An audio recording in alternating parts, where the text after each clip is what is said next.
Le chef de l'État ivoirien est en ce moment à Genève, en Suisse. Alassane Ouattara y a échangé aujourd'hui avec son homologue ghanéen John Dramani Mahama, en ligne de mire la délimitation de la frontière maritime entre la Côte d'Ivoire et le Ghana. 46 millions de francs CFA, c'est la valeur du don fait par la première dame pour équiper davantage l'hôpital d'Adzopé. Aux côtés de son époux, lors de la visite qu'il a effectuée dans la région de la Mai, Dominique Ouattara en a profité pour remettre du matériel médical en vue d'appuyer les services sanitaires d'Adzopé.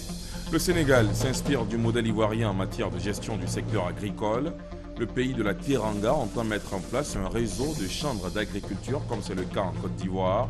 Le but ultime est de donner une nouvelle orientation à sa politique agricole. Et puis en culture, le 34e anniversaire du décès de Bob Marley, figure emblématique du reggae. Ce 11 mai a été célébré ici à Abidjan dans plusieurs espaces par des centaines de reggae-philes. À ce jour, Bob Marley demeure une légende vivante pour beaucoup dans le monde. Voilà pour le sommaire. Bonsoir à tous et bienvenue dans la grande édition. Au sommaire également, dans ce 20h, le grand format de la rédaction. Ce soir, coup de projecteur sur les traces de l'esclavage en Côte d'Ivoire. Un document inédit du service politique de la rédaction à suivre dans un quart d'heure. Tout d'abord, direction Genève, où est en ce moment le président de la République. Le président Ouattara est arrivé hier soir dans la capitale suisse. Le chef de l'État ivoirien a échangé ce lundi avec son homologue ghanéen. Les précisions d'Abiba Dambélé Sawé. Le président de la République, Alassane Ouattara, est arrivé à Genève en Suisse ce dimanche 10 mai, en début de soirée, pour des entretiens avec son homologue ghanéen, M. John Dramani Mahama. Le chef de l'État a été accueilli à l'aéroport international de Genève par le ministre du Pétrole et de l'Énergie, M. Adama Tounkara, et par l'ambassadeur de Côte d'Ivoire en Suisse, Adjoumani Kouadio. Le président Alassane Ouattara va s'entretenir avec son homologue ghanéen John Dramani Mahama sur la question de la délimitation de la frontière maritime entre la République de Côte d'Ivoire et la République du Ghana. Les discussions entre les deux chefs d'État se feront en présence de M. Kofi Annan, président de Kofi Annan Foundation. D'autres images, toujours à Genève, où vous venez de le voir, Alassane Ouattara et John Dramani Mahama se sont entretenus sur la question de la délimitation de la frontière maritime Côte d'Ivoire-Ghana. Souvenez-vous, le 25 avril dernier, le tribunal international des droits de la mer, sur requête de la Côte d'Ivoire, avait pris des mesures conservatoires. Il était question pour le Ghana d'arrêter toute activité de nouveau forage dans la zone litigieuse devant entrer en production en 2016. C'est donc dans l'attente du verdict que les deux présidents se sont entretenus ce lundi à Genève sous la médiation, vous le voyez sur ces images, de l'ancien secrétaire général de l'ONU, Kofi Annan. Retour en Côte d'Ivoire avec ce chiffre, 46 millions de francs CFA, c'est la valeur du don fait par la première dame pour équiper davantage l'hôpital d'Adzopé. Aux côtés de son époux lors de la visite qu'il a effectuée dans la région de la Mai, Dominique Ouattara en a profité pour remettre une ambulance et une couveuse pour appuyer les prestations des services sanitaires d'Adzopé. Elle a également remis aux femmes handicapées des chaises roulantes, des cannes et des tricycles. On retrouve Abiba Dambélé Sawé. Une ambulance, une couveuse, des lits d'hospitalisation, des tables d'accouchement et un important lot de matériel médical pour l'hôpital général d'Adzopé. Les femmes handicapées de la région de la Mai ont quant à elles été soulagées. Elles peuvent désormais assurer leur mobilité grâce à 50 tricycles, 20 chaises roulantes, 40 béquilles et 40 cannes anglaises. Par ailleurs, plusieurs d'entre elles, à l'instar de Mme Diomandé Karikia, double amputée tibiale depuis l'âge de 2 ans, ont bénéficié d'une prothèse. Avant, j'étais sous la terre, mais je suis debout aujourd'hui. Je suis vraiment contente. Le docteur Koulibaly de l'ONG Vivre Debout dirige un centre spécialisé situé dans l'enceinte du CHU de Yopougon. Les pieds prothétiques, lorsque nous commençons en 2000, le pied faisait 25 000. Aujourd'hui, le pied fait 45 000 francs CFA. Chaque année, il y a une marge qui augmente et nous sommes obligés souvent de jouer avec des partenaires qui essayent de payer la différence ou bien répercuter ça sur les factures des patients. Les femmes handicapées de la région de la Mai sont sorties en grand nombre malgré leurs difficultés pour se déplacer afin de remercier la généreuse donatrice. Vos actions en faveur des femmes et des enfants ont eu un écho retentissant dans notre région. En ce grand jour, vous êtes venus à nous, les bras chargés de cadeaux qui symbolisent une renaissance. Et nous vous en sommes infiniment reconnaissantes. La ministre de la Santé et de la lutte contre le sida, Mme Raymond Goudou Kofi, a remercié la première dame de Côte d'Ivoire, Mme Dominique Ouattara, pour les actions qu'elle mène en faveur des populations. On peut dire, bon, c'est la première dame, c'est l'épouse du chef de l'État, elle a les moyens d'acheter tout ça. Mais ça ne suffit pas. Il y a la façon de donner. Et c'est cette façon-là qui plaît aux Ivoiriens. Madame la Première Dame, merci. La Première Dame de Côte d'Ivoire, présidente fondatrice de l'ONG Children of Africa, a eu des mots choisis pour elle, mais également pour le personnel de l'hôpital et s'est réjouie de l'inauguration de l'unité pédiatrique de l'hôpital général d'Adzopé. Désormais, votre hôpital sera doté d'une unité pédiatrique fonctionnelle. Je m'en réjouis très sincèrement, car nous savons tous que la santé de nos enfants est particulièrement fragile et qu'afin de leur assurer une prise en charge médicale adéquate, il faut des équipements spécifiques. Cette unité pédiatrique que nous inaugurons aujourd'hui viendra donc résoudre ce problème pour la bonne santé des enfants de la ME. Vous pourrez toujours compter sur moi pour vous soutenir, mes chères sœurs, et pour encourager toutes vos initiatives pour vous rendre plus autonomes et plus heureuses.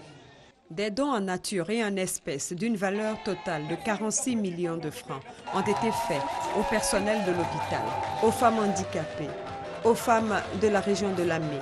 La cérémonie a pris fin avec des scènes de joie et de danse exécutées par les femmes handicapées qui ont pris une part active à cette inauguration qui a pris l'allure d'une fête populaire. L'actualité sanitaire, c'est aussi l'Organisation mondiale de la santé qui avance que le tabagisme tue chaque année plus de 6 millions de personnes. Ici en Côte d'Ivoire, le nombre de décès liés au tabac est de 5 000 par an. Une enquête menée auprès de jeunes scolarisés âgés de 13 à 15 ans révèle une prévalence de consommation de tabac de 19,1%. Une situation qui pousse le ministère de la Santé à vouloir renforcer les campagnes de prévention. Un atelier est organisé à cet effet à l'endroit des parlementaires. Une rencontre pour susciter l'adhésion des députés dans la lutte contre le tabac. Ami Sissoko. Raymond Goudou Kofi fait du lobbying auprès des députés pour accélérer l'adoption de la loi anti-tabac par le Parlement. En Côte d'Ivoire, 5 000 décès dus au tabagisme sont enregistrés chaque année. Chez les élèves de 13 à 15 ans, la prévalence de consommation est de 19% selon l'enquête de démographie et de santé. La ministre de la Santé décide de passer à l'offensive en renforçant les campagnes de sensibilisation auprès des députés. Il s'agit pour moi de recueillir votre entière adhésion pour conduire avec moi les campagnes de lutte contre le tabagisme, la toxicomanie et autres addictions et garantir la santé des populations ivoiriennes. Je sais que sans la maîtrise des différents instruments internationaux et nationaux édictés à cet effet, et sans vos orientations et suggestions au niveau des stratégies adoptées, votre accompagnement risque de ne pas être à la hauteur de mes espérances. Projection de films sur les méfaits du tabac, remise de matériel aux parlementaires, le plaidoyer de la ministre rallie les députés à la cause. En réalité, le décret portant interdiction de fumer dans les lieux publics et les transports en commun est très peu respecté. Les chiffres sont effrayants. Ne pas voter ce projet de loi, mais c'est comme si on envoyait la jeunesse ivoirienne à l'abattoir. Quels sont ceux qui fument de façon générale? 80-90% sont les jeunes, les lycéens, les étudiants. Qui a intérêt à laisser sa jeunesse mourir de cette manière-là? C'est en 2014 que le gouvernement a pris le projet de loi anti-tabac. Bientôt, ce projet sera sur la table des députés à l'Assemblée nationale. Ensemble pour le renouveau de Divo, c'est la bataille que mène l'Union des cadres de la dite localité, réunis au sein d'une plateforme pour penser et agir développement. Les cadres ont organisé samedi à Divo une cérémonie d'hommage à l'un des leurs, le doyen Koli Kanté, par ailleurs président du conseil d'administration du port autonome d'Abidjan. Cérémonie au cours de laquelle le concerné a appelé ses cadets, cadres et la population à soutenir et accompagner le président Ouattara dans son œuvre de transformation du pays. Abou Sanogo. Divo Ado, ce n'est pas seulement un effet de rime. C'est dire combien de fois la population du Lord du Bois attend la visite du chef de l'État Alassane Ouattara pour lui démontrer son soutien. Ce rêve, ou du moins cet espoir, a été exprimé lors d'une cérémonie célébrant un cadre, Kanté Koli, président du conseil d'administration du port autonome d'Abidjan. Cérémonie au cours de laquelle le doyen, comme il est appelé à Divo, a au nom du chef de l'État offert 50 emplois aux jeunes de Lord du Bois et une broyeuse au village Dragom de la localité. C'est Alassane qui nous a initié tout cela à travers le parti dans lequel nous avons tous milité, pour lequel nous nous sommes tous battus pour arriver à cette paix-là. C'est dans le cadre de cette paix que nous réussissons gentiment à poser des actes en faveur de nos parents. Il y a bien longtemps que la Côte d'Ivoire n'a pas connu une telle métamorphose, s'est étonné le parrain Coulibaly Tiemoko Yadé. Et c'est pourquoi renouveler la confiance au président de la République en octobre prochain est un fait normal et logique.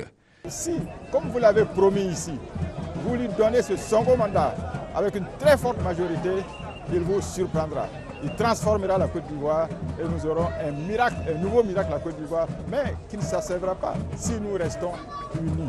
Après les 50 postes offerts aux jeunes et une enveloppe de 4 millions aux populations, c'est au tour de Mamadou Touré d'extirper du chômage 10 autres jeunes de Divo au nom du président de la République. Pour ainsi dire que désormais, avec Alassane Ouattara, la politique politicienne laisse place à la politique citoyenne. Près de 200 producteurs de café cacao ont été invités à la Chambre d'agriculture d'Abengourou par le Collège national des producteurs de café cacao. Rencontre sur fond de mobilisation à venir rencontrer le chef de l'État le 16 mai prochain et à le soutenir pour sa réélection en octobre prochain. La rencontre a eu lieu à la Chambre d'agriculture d'Abengourou. Le point avec Gabriel Zani. Alassane Ouattara va rencontrer le 16 mai prochain tous les producteurs de café cacao à Yamoussoukro. Une rencontre très attendue par les planteurs. Il s'agit de la première depuis l'élection du président de la République. Je souhaiterais qu'ils nous aident pour que notre filière soit structurée. Je pense qu'on a laissé les planteurs seuls et nous ne sommes pas formés, ce qui fait que nous ne bénéficions pas réellement de nos efforts. La rencontre est suscitée par le Collège national des producteurs de café cacao, CNPCC, soutenu par Amadou Gon Coulibaly, secrétaire d'État à la présidence, et Ahmed Bakayoko, le ministre de l'Intérieur. Les membres du collège ont tenu une réunion avec près de 200 producteurs de café cacao à la Chambre d'agriculture d'Abengourou pour les mobiliser à soutenir Alassane Ouattara. Les prix sont garantis jusqu'au fond des campements. Il y a l'eau, il y a les pompes villageoises. Mais qu'est-ce qu'on attend encore? C'est ça le bien-être de l'individu. Nous sommes à une période électorale. Alors, nous devons aller à l'essentiel. L'essentiel, c'est la campagne, c'est l'élection du président de la République. Donc nous allons d'abord à l'essentiel. S'il gagne, nous gagnons est le slogan des initiateurs de la rencontre, car Alassane Ouattara est le seul président à avoir mis sur la table en Conseil des ministres le projet de loi sur l'orientation agricole. Dans ce partenariat gagnant-gagnant que veulent les producteurs, le prix du kilogramme de cacao doit passer à 1000 francs CFA, soit une hausse de 150 francs du prix actuel fixé à 850 francs CFA. Pour ces objectifs majeurs, plus de 15 000 producteurs de café cacao sont attendus à cette rencontre avec le chef de l'État. L'actualité politique, c'est aussi le Parti ivoirien des travailleurs, le PIT, qui se dit favorable à la candidature du Dr Alassane Ouattara pour le scrutin présidentiel d'octobre prochain. Le PIT sensibilise donc ses militants à travers le pays. Le constat de Léon Brou.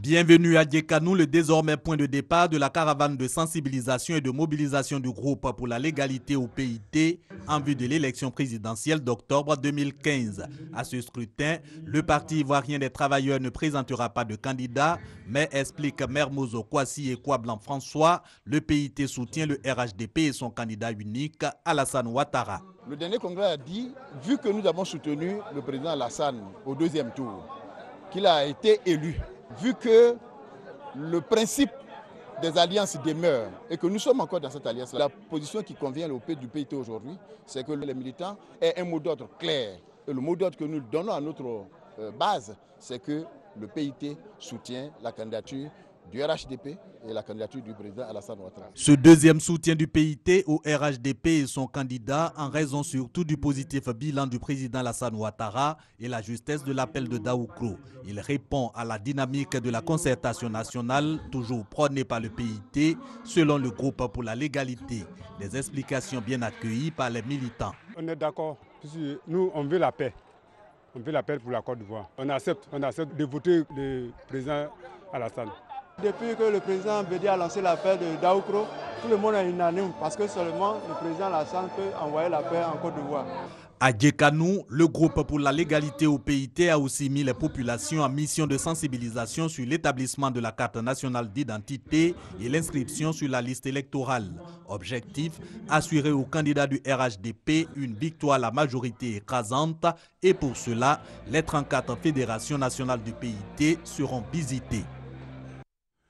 Le Sénégal s'inspire du modèle ivoirien en matière de gestion du secteur agricole.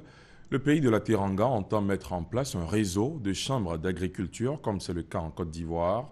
Le but ultime est de donner une nouvelle orientation à sa politique agricole. Une mission sénégalaise a séjourné sur le sol ivoirien en vue de s'imprégner de ce mécanisme de gestion à l'ivoirienne. Adama Koné. Le Sénégal est en passe de s'aimer les graines d'une représentation nationale du monde agricole à travers la création d'une chambre d'agriculture.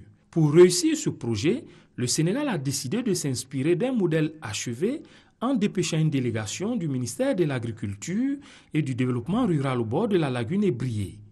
Au terme de la mission, la délégation pense avoir eu des contacts fertiles. La Côte d'Ivoire a acquis une grande expérience et a développé une expertise dans ce domaine.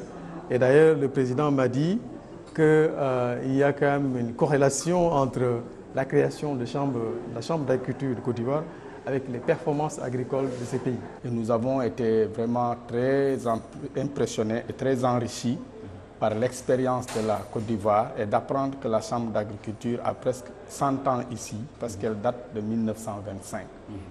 Et je pense que nous sortons de la réunion avec beaucoup de pertinentes informations qui nous permettront maintenant de rentrer avec toutes ces informations et de voir comment nous adapter par rapport aux réalités et au contexte du Sénégal. Plus concrètement, le président du comité de pilotage de la restructuration des chambres d'agriculture de Côte d'Ivoire, Sindou Bamba, a partagé avec ses hôtes le mécanisme de mise en place d'une chambre d'agriculture, un processus fortement arrimé à une volonté politique. La délégation sénégalaise s'est aussi intéressée aux missions, aux domaines d'intervention et aux fonctionnalités d'une chambre d'agriculture. Tour à tour, elle s'est rendue à l'Agence nationale d'appui au développement rural ANADER et au Fonds interprofessionnel pour la recherche et le conseil agricole, FIRCA, pour s'imprégner également du mode de gestion d'autres structures œuvrant pour le monde agricole. La direction de l'aquaculture et des pêches vient de recevoir du matériel pour renforcer la lutte contre la pêche illicite. Le ministère des Ressources animales et halieutiques veut également améliorer la collecte des données statistiques de pêche au plan national. Hugues Véblé. Du matériel pour la direction de l'aquaculture et des pêches, motos, balances, moteurs, hors-bord et ordinateurs viennent renforcer, sinon décupler, les moyens dont dispose cette direction du ministère des Ressources animales et halieutiques. Cet appui est jugé indispensable par le ministre Kobenan Kwasi Adjoumani. Il va faciliter le suivi des activités de collecte des données statistiques de pêche. Il y a des études qui sont faites pour déterminer le stock de poissons disponible dans l'eau. Parce que l'objectif de tout pays, c'est de faire en sorte qu'il y ait des pêches durables. Et lorsqu'on veut procéder donc à des pêches durables, il y a des données statistiques et scientifiques qu'on doit avoir, qu'on doit posséder. Le matériel est désormais à la disposition de la direction de l'aquaculture et des pêches au ministère des Ressources animales et halieutiques, renforce également son parc nautique dans le cadre de la lutte contre la pêche illicite sur différents plans d'eau. De la lutte contre la pêche illicite et de façon générale, de l'expérience et de l'expertise ivoirienne dans le domaine des ressources halieutiques, il a été question au cours de l'audience accordée par le ministre Kobenan Kwasi Adjoumani au gouverneur de l'île d'Anjouan dans les Comores. Son pays a des eaux poissonneuses encore sous-exploitées. L'expertise ivoirienne pourrait donc énormément lui servir, a souligné Anissé Chandelier, gouverneur de l'île d'Anjouan dans les Comores.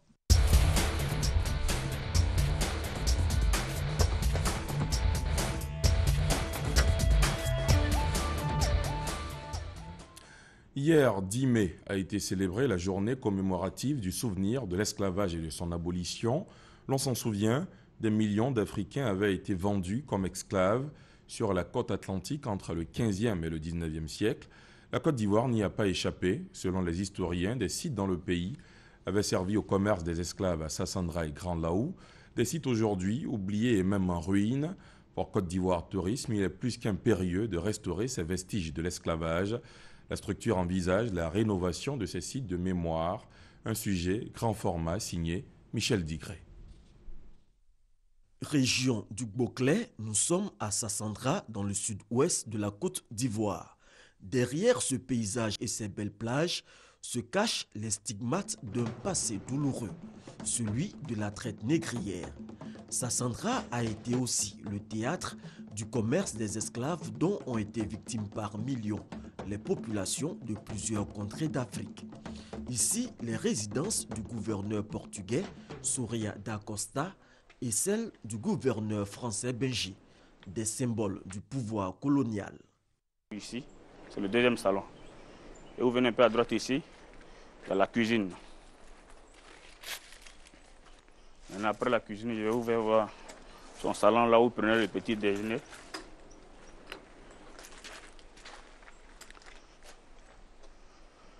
Nous avons son petit salon ici, avec une belle vue. Au bas des résidences, la place qui servait à la vente des esclaves. Lui qui avait besoin d'un esclave pour aller dans sa plantation ou bien pour aller faire son petit boulot, il venait, il dit moi j'ai besoin de cet homme à tel prix. Donc c'est d'ici, ça partait. Après ça, maintenant le reste, on les mettait dans la prison. D'autres sites en Côte d'Ivoire auraient également connu la traite négrière selon des historiens.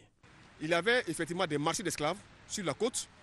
J'en veux pour preuve le marché d'esclaves de Bassa, où les esclaves sont ramassés. Ils sont entassés dans ces marchés-là et ensuite ils sont acheminés vers les ports de déportation comme ceux du Ghana. En 1997, j'ai retrouvé le professeur Memel Fauté. J'ai dit, mes maîtres, voilà, je sors d'une conférence internationale. On dit qu'il n'y a pas de traces d'esclavage en Côte d'Ivoire. Il a dit, ah non, c'est parce qu'ils ne savent pas. Mais je te donne un exemple. Va à Grand Laou, il y a un arbre qui est là de plus de 400 ans. C'est là où on regroupait les esclaves, on les attachait, on les enchaînait en attendant que les négriers viennent les chercher pour les amener dans les bateaux. Donc il est tombé, mais il y a eu une repousse. Donc il y a un autre arbre qui a pris la place au même endroit, on a vu. Retour sur les bords du fleuve Sassandra, dans le village de Drevin. Dans cette grotte, les esclaves étaient entassés pendant plusieurs jours avant d'emprunter le tunnel de la honte pour le voyage du non-retour. Dans cette prison, bon, il y avait même des chaînes. Hein. Vous voyez, je crois que c'est tout là. Mais vu la rouille, toutes les chaînes là sont cassées. C'était là qu'ils mettaient des esclaves et qu'ils les faisaient passer par le sous-sol jusqu'à du côté de la mer. Notre guide nous conduit jusqu'à la sortie du tunnel. Quand les esclaves sortaient de là, il y avait des bateaux déjà qui les attendaient, des bateaux à voile. Et on les faisait monter sur ces bateaux-là et puis les exporter. Mais pourquoi ces sites, véritables témoignages de l'histoire du commerce des esclaves en Côte d'Ivoire, sont-ils abandonnés au point de tomber en ruine? Il n'y a pas de travaux d'envergure sur la question. Donc cela peut expliquer justement la pénurie de pensée sur la question, donc il fait qu'il n'y a pas de sensibilisation des autorités et même du public sur la question. Parce que ce qu'il faut faire, c'est vraiment de faire un plaidoyer, porter l'attention des décideurs et même des universitaires sur ce pan entier de l'histoire de notre pays, de sorte à pouvoir favoriser, si vous voulez, un éveil des consciences. Et donc il va amener les autorités à s'emparer de la question et faire en sorte que ces sites-là ne soient pas perdus pour toujours, parce qu'on les appelle en histoire des lieux de mémoire. Et ces lieux de mémoire-là sont importants pour la formation et la consolidation de la conscience historique d'un pays comme la Côte d'Ivoire. Du côté de Côte d'Ivoire Tourisme, l'heure est arrivée d'engager la bataille de la prise de conscience pour sauver ces patrimoines historiques. Nous nous sommes appuyés sur l'Institut national d'histoire de l'Université Félix Houphouët-Boigny pour certifier, authentifier ce qui a eu lieu vraiment dans cet endroit afin de rendre aux Ivoiriens leur histoire de l'esclavage. Côte d'Ivoire Tourisme se propose de restaurer les différents sites. Il nous faut à peu près 200 à 300 millions pour rénover. Et cela, l'Office est capable de le faire sur 2-3 ans. Rénover vraiment ces lieux, ces bâtiments, recréer l'histoire, avoir un jeu de rôle. C'est ça qui est important aussi. Que les guides soient formés pour expliquer l'histoire. C'est à la fois un investissement, mais également un apport dans le recrutement des jeunes qui sont aujourd'hui sans emploi. Retracer la route de l'esclave en Côte d'Ivoire pour sauvegarder cette page de l'histoire du pays, un devoir de mémoire qui pourrait également contribuer à booster le tourisme, comme la maison des esclaves à Gorée ou le marché d'esclaves d'Artokor au Ghana. Voilà, c'était le grand format proposé par le service politique et actualité internationale de la rédaction. Les prêtres, célèbre groupe de chants religieux chrétiens formé de 4 prêtres français, étaient à Abidjan pour un concert à la paroisse Notre-Dame de la Tendresse, c'est à la Riviera Golfe.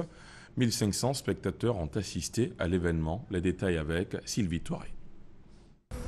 Difficile de se frayer un chemin jeudi dernier dans les abords de l'église Notre-Dame de la Tendresse, si à la Riviera Golfe à Abidjan.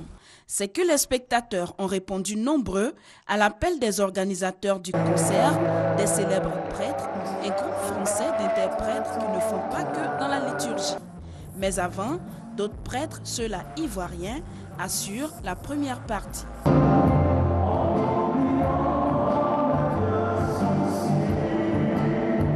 Servi Dei, c'est le nom du groupe composé des pères Éric Norbert Abécan, Pierre Richard Atchedan, Clément Elabo, et Philippe Kouadou et Roland Barthélémy Elou, un groupe taillé ou presque dans le moule du groupe français. Ils ont servi aux spectateurs surpris et ébahis quelques titres d'un album mixant répertoire religieux et airs dits profanes.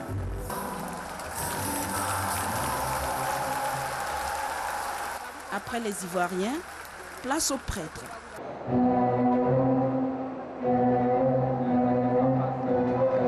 Les pères Jean-Michel et Charles, accompagnés de l'ancien séminariste Joseph et leur orchestre grand complet, ont permis aux 1500 spectateurs de visiter ou de revisiter leurs 3 albums, Spiritus Dei, Gloria et Amen.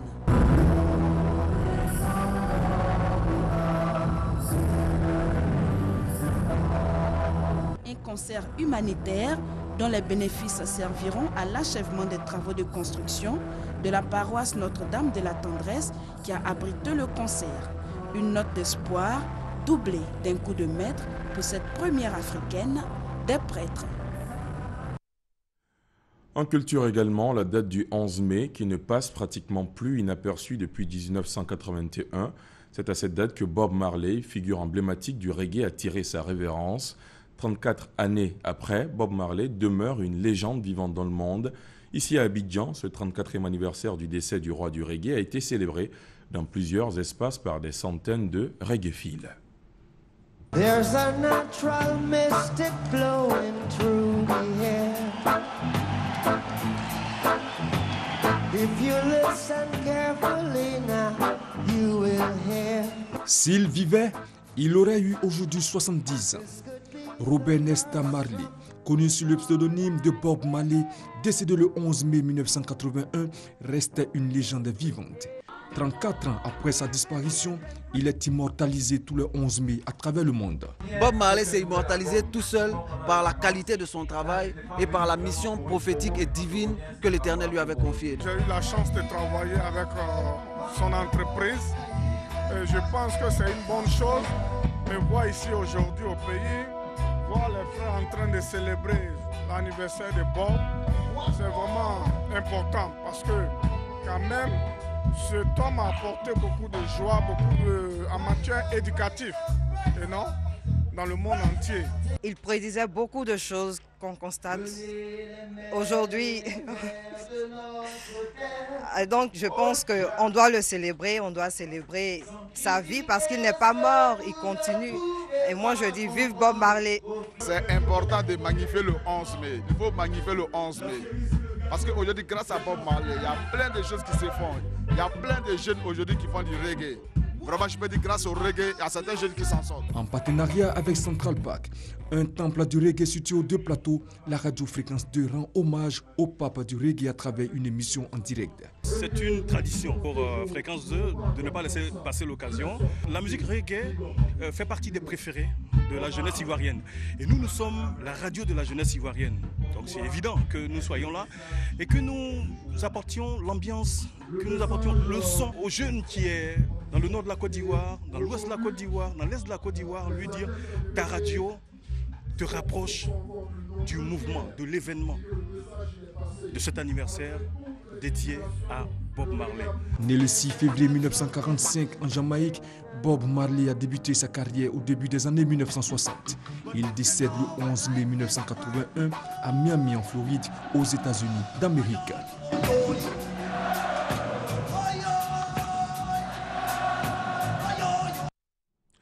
Et voilà, c'est ici que prend fin la grande édition. Merci de l'avoir suivi. À 21h, vous avez rendez-vous avec l'info sportive dans Lundi Sport, le rendez-vous de RTI Sport qui vous propose toute l'actu de la semaine d'ici et d'ailleurs. Voilà, merci de votre fidélité à nos programmes. Prenez soin de vous et à très vite.